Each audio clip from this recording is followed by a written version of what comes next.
Hey everyone, and welcome to our second live edition of none other than Northern Consultations. Today I am joined not by Daniel, surprisingly. I am joined by the other D of Schmoes of the North, Dave, and I just realized how bad that sounded.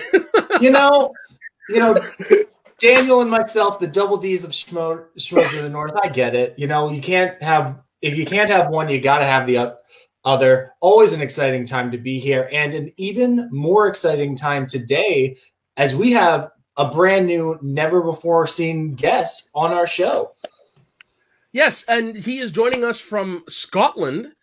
His name is David Campbell, and he is one of the rookies that is in the draft class this year for the Movie Trivia Schmoedown. Hello, David. How are you doing? Listen, guys, 2Ds makes a fun time, but 3Ds, that is where the action really starts. That's where we're going to have some fun. And as a wrestling fan, the 3Ds are dangerous. But anyway. Exactly. Get the tables. Yes, you got it! Yes! Very excited to be here. Let's talk Dudleys. Let's talk Schmoedown. Can't wait. This is going to be another episode of Northern Consultations that goes right over my head with all these wrestling references, but I don't mind. We'll try to keep it down to a minimum for you. So David, please, like I said, you're pretty new to this space. Yeah. Introduce yourself to the people. Yeah, I'm David Campbell. I come from Glasgow, Scotland, so across the pond. One of the international competitors trying to get into the draft. What to know about me? I'm 24, come from over here. Recently graduated from the University of Glasgow, studied English in film and television, and I'm currently making my first feature film right now that is in post-production. Run a couple of podcasts over here across the pond, and most importantly, doing my utmost to get into the Movie Trivia Schmoedown for the next season, because I want to go to war. All right, who doesn't want to go to war? Me. I want to go to war. I want to be in the trenches. Yeah, Schmoedown is war. Okay, so how did you come across the Movie Trivia Schmoedown? Well, it was back in the day. I used to be a fan of Collider, and I was watching over there, but I was a fan of the work that Dan Murrow was doing at Screen Junkies. I used to watch the show Movie Fights every week, so I heard that Dan had went over, and he was facing John Campea in the opening of season 3 of the show, and I've been hooked since then. I've watched basically every match since that one came out. I've been a fan for every spectacular. And yeah, when the auditions, Mr. Christian was like, "Do you want to audition?" I was like, "Yes, absolutely, I do." So I can't pass up that opportunity. So I sent in the tape, and here we are. Right on. So have you? I was going to. Oh, Dave, go ahead. Sorry. I was going to say, how surprised were you after? Because I think hundreds of thousands, maybe, people auditioned for this one. What was that feeling like when you found out that you were actually going to be in the draft pool this year? So because of the time difference, I got that email first thing when I got up. Nice. So this is the other D from the show. All 3 Ds in. Does that make me Spike? I think so. We'll need to see. So I got an email first thing when I got up. And that way you look at something, and I just had to close the email right away. I was like, oh my God, is this for real? Is this actually happening right now? So I texted my friend, and I was like, by the way, I think Christian Harloff said I'm in the draft for next season. I might need to check again, but I'm pretty sure that's what he said in the email. Look, I don't want to sound arrogant when I say this, but I back myself and I back my own abilities. So when I sent that audition, I tried to make sure that it reflected the character that I want to portray in the Schmoedown. It reflected my abilities, to come into that league and make a difference, make an impact. So yes, surprised and especially grateful to get into the draft, but at the same time, I put in the effort with the audition tape to make sure that I put myself across in the best way possible, and I'm glad that paid off in the end. Well, yeah, basically when you're auditioning for something like this, because there's going to be a lot of people auditioning, you do have to make yourself stand out. So what qualities do you think you would bring to the Schmoedown that would be unique? I think that I've been... Besides a Scottish accent. Yeah. Hello. First of all, hello. Here we go. I've been trying to think, obviously, as we've gathered, I'm a wrestling fan, like what role could I fill in the Schmoedown? And I really would like to fill a sort of Kevin Owens role in the show. And nice. Some of my favourite Schmoedown competitors have been... Dave is Canadian wrestler. Got it. I understood that reference. I actually was like him. We like him. Yes, we do. But some of my favourite Schmoedown competitors over the years have been the likes of Jeff Snyder and Clark Wolf. These competitors, they're not necessarily larger than life in the character aspect, but they're playing an extension of themselves, so they can fit into many different molds, within the show. And I think that's what I'd like to do. I like to think of myself as someone who would be quite versatile within the show, and also someone who could come in and be successful, because I want to come in and win. And not only do I want to win as an individual, I want to make it clear to all the managers who might be watching this, I want to be a part of a winning faction next year. So if I was to come in, it wouldn't all be about my success and winning my matches. I want to make sure the full team would be doing well across the board. Gotcha. Is there a specific, you're talking about wanting to have success. Is there a specific division you're looking to play in that you think you could really conquer? Listen, singles and teams would be it for me because, listen, I love all the movies that are covered in Inner Geekdom. I love Star Wars. I ran a Star Wars charity gauntlet only last night. However, watching that Star Wars tournament, man, that would put you off for life. The details that those people go into, it's absolutely unbelievable. But singles and teams, I really think I could make an impact in there. I think I can make a dent in those divisions, and those would be the ones that I would be targeting. Going into the Schmoedown next season. Have you by chance competed in any fan leagues before, or is this your very first time doing online movie trivia? Online movie trivia, yes and no. I've competed in one match you can check out on. There's a wrestling podcast called Eat, Sleep, Suplex, Retweet, and they have a guy over there who's really good at wrestling trivia. But then he was like, Dave, you're a movie guy. I think I could beat you at movie trivia. Could he beat me at movie trivia? No, he could not. A 30-minute Iron Man match. And who comes out the winner? This guy. All right, this guy in the end. And that's what I'll do to anyone who comes up against me, because I think with this draft, there's a lot of big hitters in there. You've got the likes of the guys who are going on. Who's that guy? He's the love child of Tom Dagnino and Kate's bad accent from last season. Rick Radis, that's the guy. Who we just actually had on the show not that long ago. Last week, yeah. It was very interesting all he had to say. He was saying if any rookie is drafted above him, will be offended. Rick, back to you, son. Back to you, because you back yourself. I back myself just as much, if not more. Oh, man, challenges are already flying here. I love it. Listen, Rick, I will take on any and all comers. It doesn't matter. I did listen to that show with Rick, and I liked what he said. He said, it doesn't matter who he faces. You'd be stupid to come into this league and say, I don't want to face this person because I think they're too good or I think they're better than me. If you're coming in with that attitude, then you shouldn't be in the league. I would back myself and my work rate against anyone in the league. Maybe not natural talent, like that's the thing. There's a lot of people in this league who just know things, by osmosis, working in the business for all the years. But if you tell me I've got a match in 2 weeks, that will be my sole priority, dealing with that opponent, that contender, and preparing for that match. And 9 times out of 10, I will win in that situation. Now, you talk about having to prepare and study and do all this stuff. How do you think you will do under pressure if you were to get a match under those lights? I think it comes with, I've done live shows in the past with several podcasts that I've been on, so that doesn't faze me. So the only other thing that could faze me would be the opponents that I'm put up against, because like I said, I've been a fan of this league for a long time. I've watched a lot of these names come and go, do wins. I've cheered on a lot of these guys. I wouldn't be intimidated regardless of the person you put across the table for me, because at that moment I'm not seeing, the competitors that I have supported for years. I'm seeing the opponent that I have to beat. And at that point, it's any given Sunday, and we're on a level playing field. So I don't think that nerves will come into it. It's not something I foresee, and it'll be something I will try and prepare for before that happens to make sure, it's not going to be a factor. Okay, so I just want to transition a little bit into more outside of the Schmoedown, more into you. What was the movie that you saw and was clicking your brains like, I want to do this? Yeah, it's at a very specific moment, and it happens to be my favourite movie of all time. Bit of background on me, coming out of high school, I got really, really good grades in my exams, and I was pushed in to do law at university. So I started off a law degree, and my mental health deteriorated for a number of reasons. And I was like, you know what, this isn't for me. I've went down a path that I don't want to follow. I need to leave it. And it must have been a couple of weeks later, I'm still, trying to figure out my brain, like, what is it you want to do? What is, the thing that you want to dedicate your life towards? And I watched Kill Bill. The first time ever. And I watched that movie and left it, and I went next door to my mum, and I said, I want to be a filmmaker.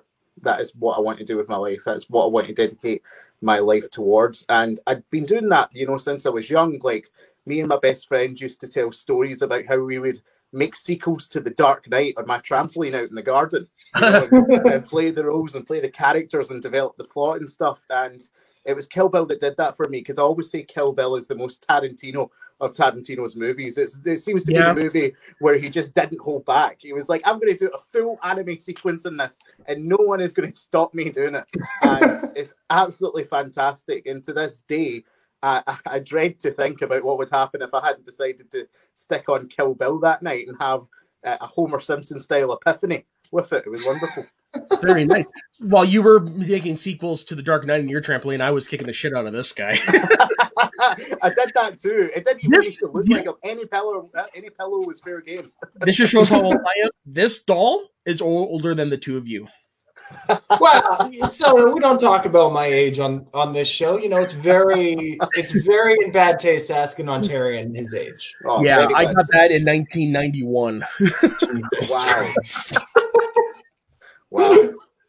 Okay, so wrestling now a little bit, because you're a big fan. What was it that got you into that? And then sidebar, when you first saw the Schmoedown, did the wrestling help click? Is like, oh, I get it. 100%. Like, I first got into wrestling because my friend had the PlayStation 2 and he had the SmackDown game. I love those games. Being a really big fan of Kevin Nash. I was like, I want to play as Kevin Nash all the time. This guy's great. I was like, yeah, here we go. And I got into it after that. We didn't have Sky Sports at the time, which was the channel it was on over here. So I had to get my grandfather to record it on VHS tape at his house, and he sent it over to me.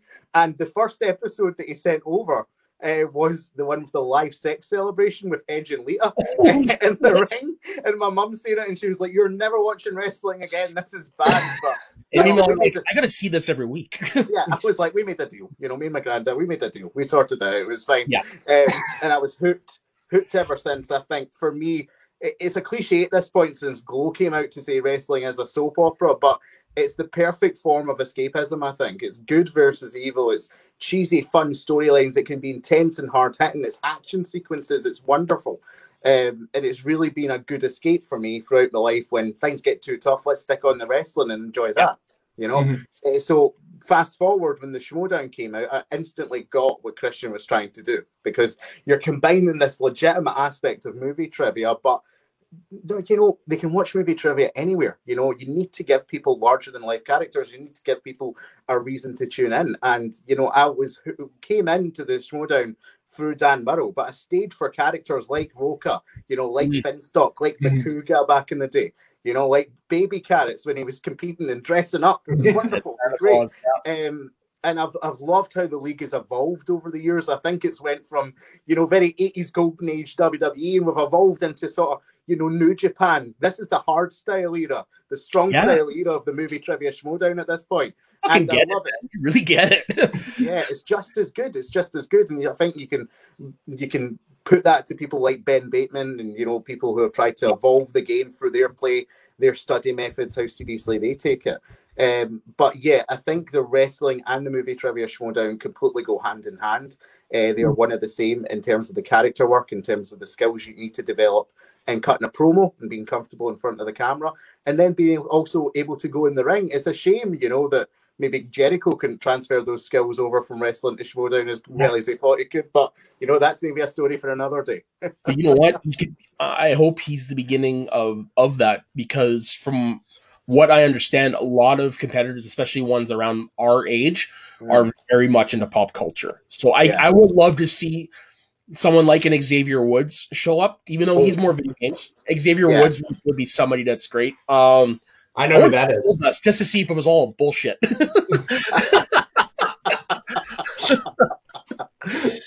No, I think you're right. I think a lot of people, like maybe Adam Cole, I think would be someone who would transition over into the Schmoedown very well. He seems to be really in touch with that. And I heard, I heard a rumor that Cody Rhodes was a huge Star Wars fan. Yes, so, he did last year. Was it leading into the tournament, Dave? Do you remember? He appeared on a preview special. Yeah. Yeah, but well, I've seen his Star Wars list on Twitter, and I completely disagreed with it. That is a story for another time. Yeah, yeah, well, definitely, yeah. Star Wars is like that's murky waters. Do you think that like your years of watching and loving wrestling, do you think that will help you in your character work in the Schmoedown, as well as dealing with some of these larger than life personalities that we see? Yeah, totally. I think if you were to get drafted, your personality will be sort of molded since then. You'll go into one lane and you'll try and focus it in one direction. But like I said, I want to be pretty versatile. Whatever role I'm called on to, play in the Schmoedown, whatever I'm called to do, I'll to do it to the best of my ability. And I've been doing it for a long time. Like my friends always say to me, they hate playing against me in sports because I automatically just become a heel and try and get in people's heads. And especially if I'm playing pool. Oh my goodness. Never play pool against me because I am insufferable. And I will be the first person to admit that I am insufferable. You're like a hustler?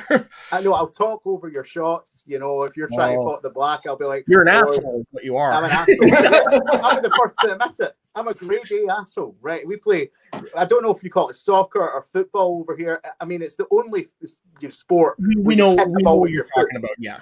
Yeah, exactly. I play that with my friends. Within the first minute, be sure to hit one of them in the ankle, because the rest of the game, they're not going to play as good, So that's the type of player I naturally gravitate towards. But at the end of the day, I'm happy to play whatever characters in front of me, contribute to this league in the best way I can, and more importantly, contribute to whatever faction I was drafted on in the best way I can. Yeah, well, that's one of the things I can tell just by talking to you for the last 20 minutes. Your shit, and you're very passionate about it, and that's what I love to see about people coming in. Like, I mean, we've seen people come in before. Yeah, they're competing, but they don't get it, and they don't seem like they don't care. But you're different than that. I like that.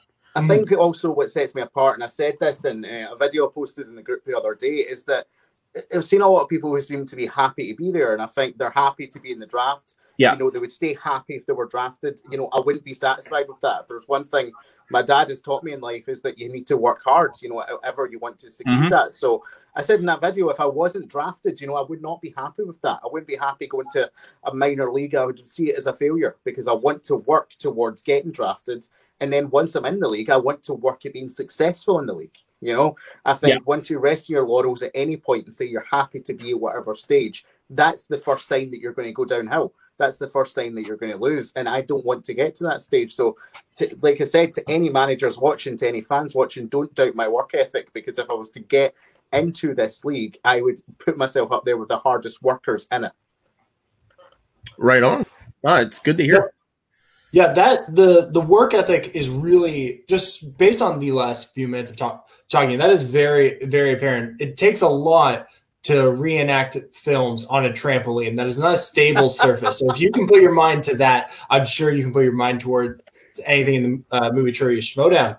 Now, what you say you want to work hard. Do you have an idea of, have you already thought about study techniques and how you dissect things? Obviously, you don't want to give everything away just in case you are drafted. Don't want the secrets out there. But have you already started thinking about those things?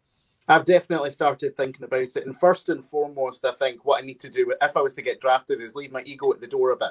Because there's going to be people in my faction who have been in this league a lot longer than I have and may have secrets they're willing to share.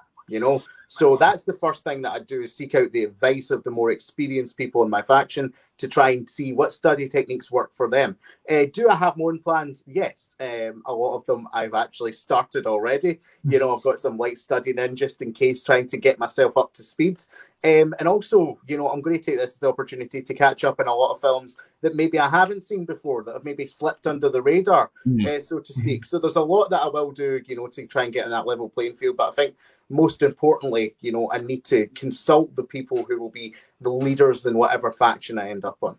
Wow, you really are a wrestling fan. Because it's one thing I've always ever heard is whenever somebody new enters the locker room, the first thing you do is you go shake everybody's hand. That sounds like what you're going to be doing.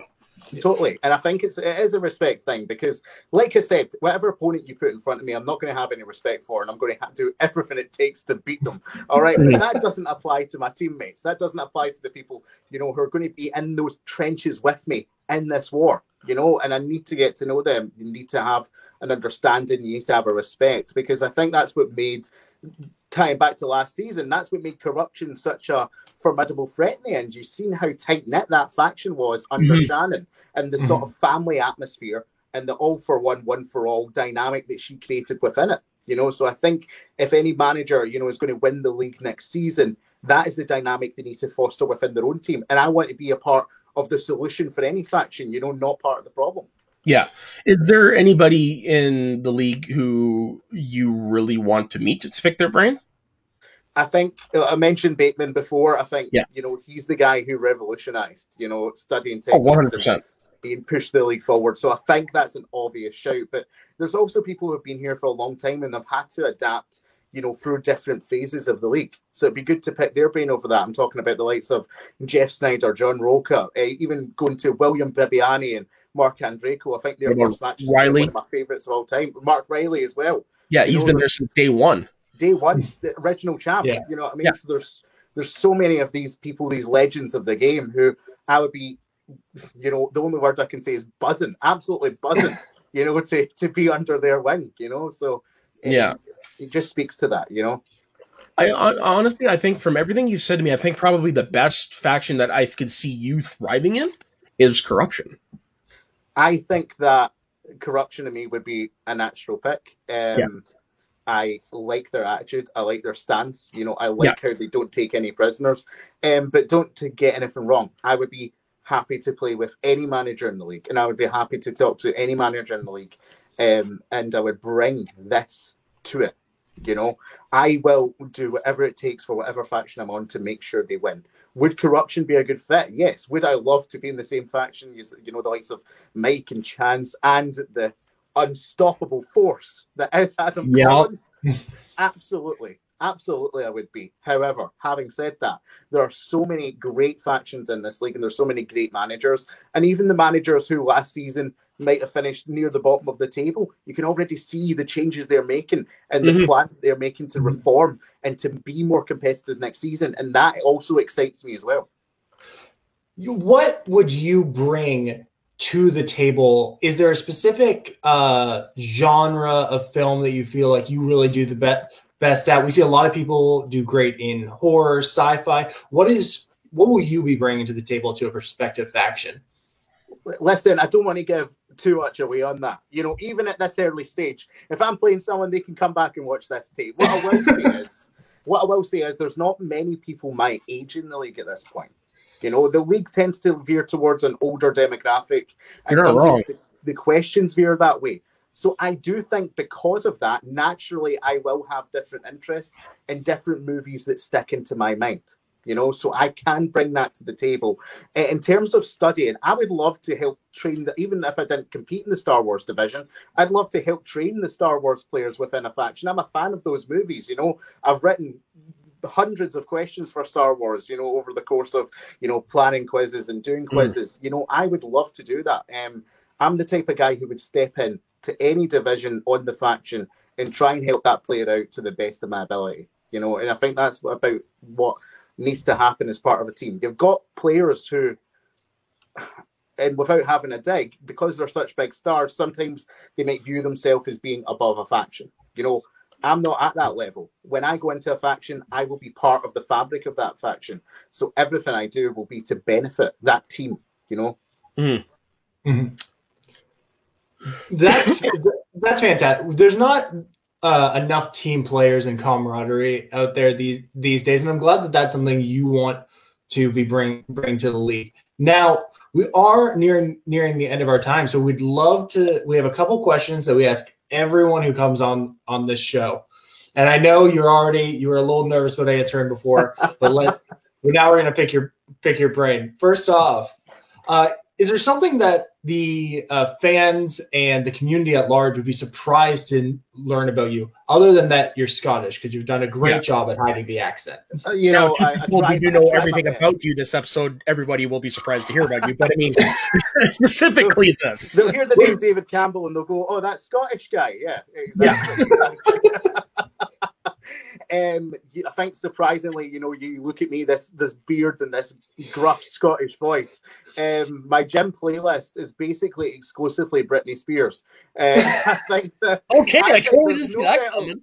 There's no better women to work out to. All right, as soon as Toxic hits your ears, you want to cycle Yeah. faster. All right, that is a Is it still her great best song. song?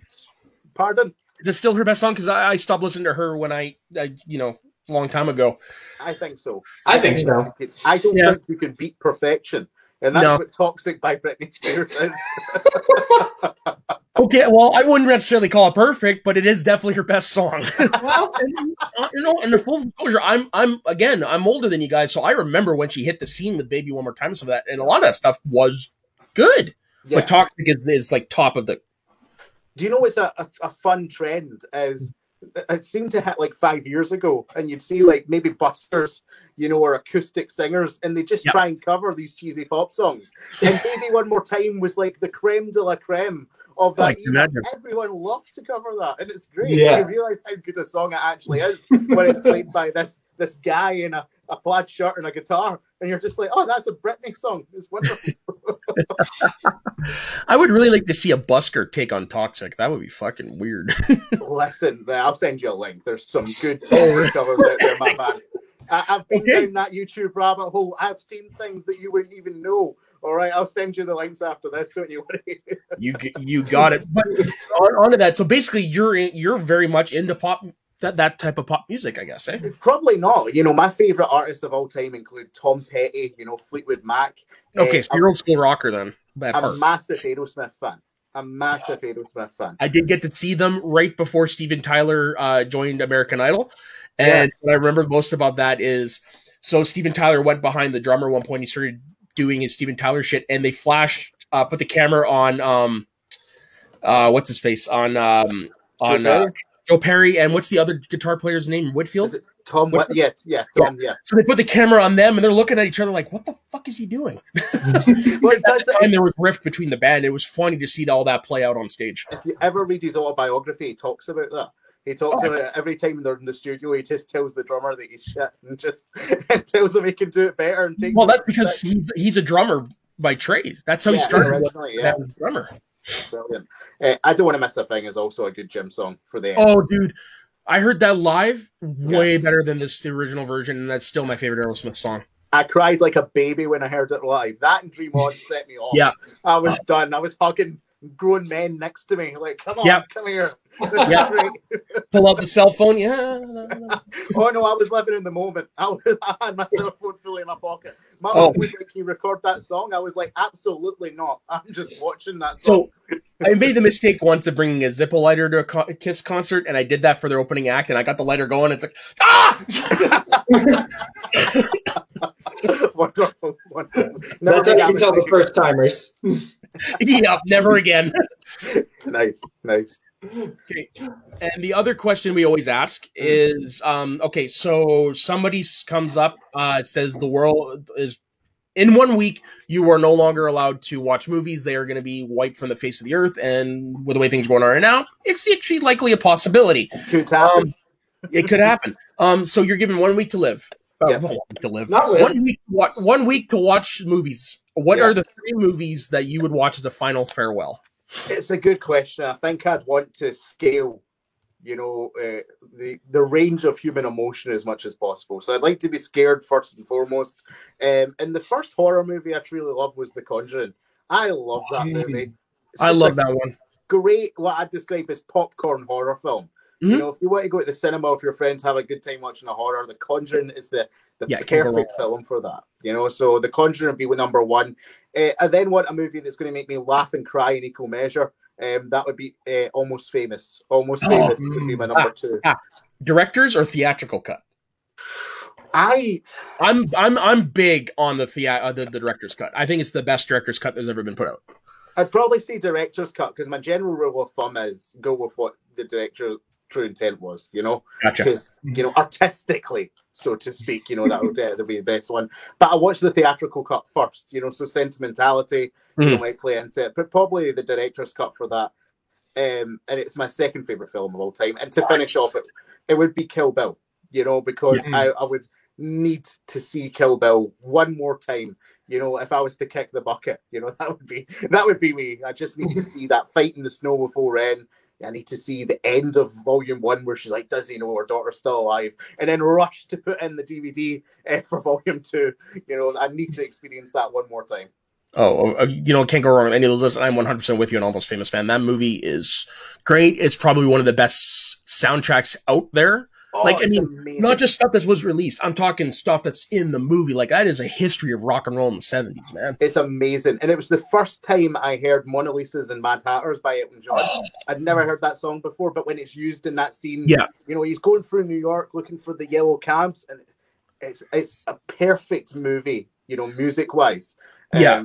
It's first and foremost, and the performances in it are also stellar. Oh, 100%. Yeah. I will send you a link to a really great cover of Mona Lisa's and Mad Hatters. Nice. So Yeah. I'll send you Toxic, you send me Elton John. You Brittany got and it. Elton, that's the collab we need in 2021 to save the year. I've just been Not sitting wrong. here scared since he brought up The Conjuring because I started having all those spooky feelings again. That, no joke, that scene with the claps gets me every time, even though I know Wow, it's too coming. spooky. I'm actually afraid to look up, you know, when she's at the top of the wardrobe. You know, that Oh, really yeah. freaks me out. That really freaks me out now if it's dark looking at the top of a wardrobe to this day. It's like Yeah. a sense whenever I look up, like, oh, I'm going to see her. Horrible. Yeah, no, I'm honestly not a fan of the second one, but that first one is perfect. I like the scene where he sings Elvis in the second one. Just Yeah, because wasn't I mean, there are expecting it. scenes, but that movie is, of course, Elvis. Who doesn't love Elvis? But I mean, overall, I feel that movie started to try to mainstream itself. You know what I mean? Yeah. And Yeah. the plot doesn't actually make sense in the second one when you really think about it. I know it's ghosts, you know, so if you really thought about all of the plots, you know, they would make sense. But that one, I'm like, so the nun was controlling it the full time from America when they're Yeah. in England? Like, do they have ghost planes in the Conjuring universe? I don't know. But Yeah. I'm looking forward to seeing what they do with the third one if they kind of reel it back in a little bit. yeah. I think they will. Hopefully. Fingers I crossed. Anyway. All right, my man. Thank you very much for joining us. This has been a lot of fun. After talking to you, I hope you actually do get drafted because I think you would do good in the league. I hope so too. You know, I will pray to whatever God will get me in the Schmodown. The Schmodown gods, please get me into this league. I want to do it. You hear that, Harloff? Work your magic. Dave, did you have anything else you wanted to add? No, like I said, I ran a Oh, Star I Wars forgot. party. Both of you guys are named Dave. Sorry. Oh no. The There 3Ds of several thought again. times. Okay, so David and Single D. I've had quite the day. I, And no, it's only 1 o'clock in my time zone. Let's end it there, guys. Let's end yeah, it yeah. Okay, Dave Lees, where can everybody find you? My Twitter's right there, but don't worry about that. Just subscribe to Schmoes of the North on YouTube. Come over to our Facebook page where you can find all the Schmoes of the North content and hang out with other Schmoes of the North. You don't have to be Canadian to join. You just have to be a good person. Yeah. So, Canadian. No, I'm kidding. I'm kidding. And David, where can everybody find you? Yeah, find me at David Campbell 55 on Twitter. Find me at First Time Films also on Twitter, Facebook, and Instagram. You can check out, you know, we review movies every week that one of our panel hasn't seen over there. And we will be doing Star Wars month because I finally found people who haven't seen the sequel trilogy. So that will be a good time, maybe, for some. Yeah, depending on who you are. I Yeah. like the sequel trilogy, but that's just me. Yeah. Yeah. Yeah. And then me, you could find me all over the place on this channel. And you can find me on Instagram and Twitter at soda_the Saxman. You can also find me on my other YouTube channel, Media Sweaties Network, where we've got plenty of shows from different walks of life. Our flagship show being Get Sweaty, where we come back every week and we have a top 5 of whatever. I just recorded an episode, which is up right now, on our top 5 Disney songs. And then our topic next week, because WandaVision comes out on Friday, is top 5 duos on screen. So it could be for movies or TV. And if there's no cap on it, it could be romantic partners, it could be buddy cops, it could be whatever, it could be superhero team, whatever. Listen, the best Disney song, Toxic by Britney Spears. That's all you need to know. And on that note, thank you very much, everybody. We're out. Thank you very much, everybody, for joining us, and we will see you next time, because we are going to be having a slew of interviews with a bunch of rookies coming up into the draft. So definitely check those out, and we will see you all next time, everybody. And don't forget to smash cancer. Goodbye.